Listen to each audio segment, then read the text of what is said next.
Hello बच्चों, let's see this question. It said that a wire which passes through the hole in a small bead is bent into form of a quarter of a circle.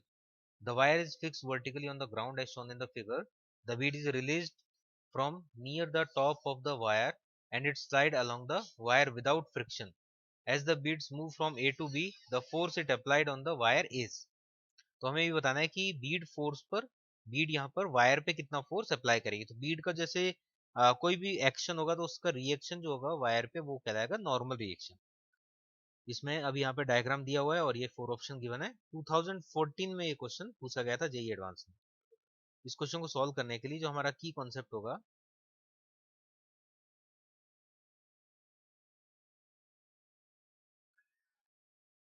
वो होगा यहाँ पर normal reaction का value. Normal reaction का value कहाँ पर zero होता है वो पॉइंट फाइंड आउट करना। देखिए यहाँ पर जब क्या होगा, बीड इधर से स्लाइड करेगा तो यहाँ पर वायर पे फोर्स लगेगा नॉर्मल रिएक्शन इस टाइप से। सपोज बीड इधर है तो भी नॉर्मल रिएक्शन होगा, इस पॉइंट पे बीड है तो भी इधर नॉर्मल रिएक्शन होगा। तो ये नॉर्मल रिएक्शन के बारे में क्वेश्चन में पूछा गया है, the force it applied on the wire. तो ये हमें कैलकुलेट करना है। तो अगर नॉर्मल रिएक्शन की बात करें तो इस पॉइंट पे अगर हम देखें, स्टार्टिंग पॉइंट पे, इस हाफ सर्किल में हम स्टार्टिंग पॉइंट पे देखें तो यहाँ पर ओनली स्पीड तो है नहीं, सेंट्रीफ्यूगल तो होगा नहीं, तो ओनली mg ही प्रेजेंट होगा। तो नॉर्मल रिएक्शन का डायरेक्शन हो जाएगा रेडियली आउटवर्ड। फिर अगर हम थोड़ा इसको स्लाइड करेंगे, ये मूव करेगा इधर, तो उससे इसकी स्पीड में गेन होगा। जैसे जैसे नीचे जाएगा तो इसका स्पीड यहाँ पर इंक्रीज होता जाएगा। जितना h नीचे जाएगा उतना ज्यादा होगा स्पीड। तो इस टाइप से हम यहाँ पर स्पीड को जब इंक्रीज करेंगे तो इस पे सेंट्रीफ्यूगल भी इंक्रीज होना स्टार्ट हो जाएगा। तो नॉर्मल रिएक्शन के साथ इधर इंक्रीज होगा सेंट्रीफ्यूगल फोर्स।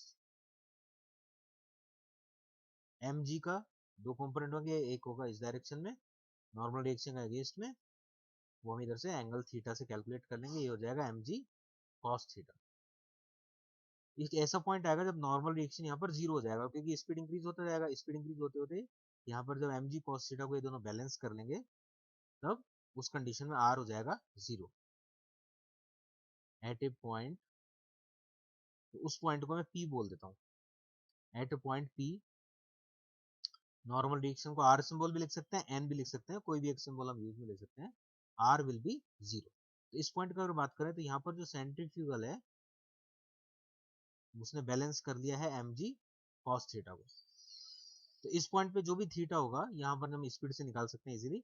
इस पॉइंट पे जो एंगल बनेगा यहाँ पर, उस एंगल तक तो जो नेट फोर्स होगा वो नेट फोर्स होगा इनवर्ड। इस एंगल से पहले पहले नेट फोर्स होगा डाउनवर्ड। जैसे mg था डाउनवर्ड टुवर्ड्स द सेंटर, इसी टाइप से mg cos थीटा भी यहाँ पर होगा टुवर्ड्स द सेंटर, डोमिनेट करेगा।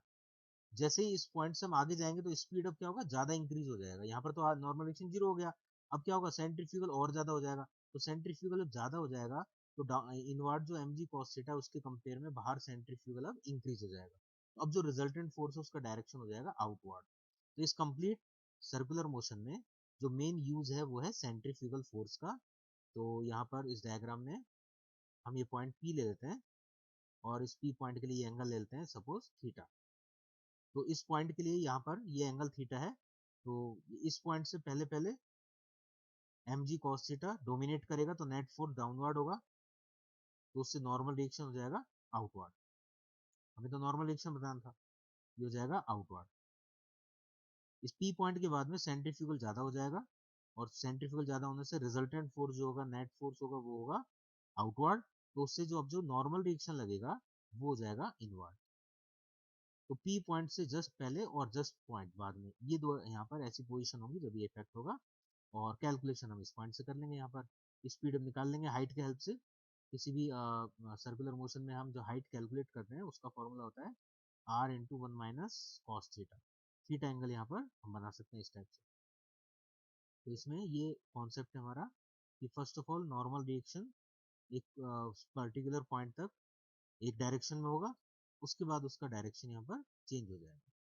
तो इसमें अगर हम ऑप्शंस को देखें तो सी ऑप्शन में है radially outward initially, normal reaction radially outward initially and radially inward letter.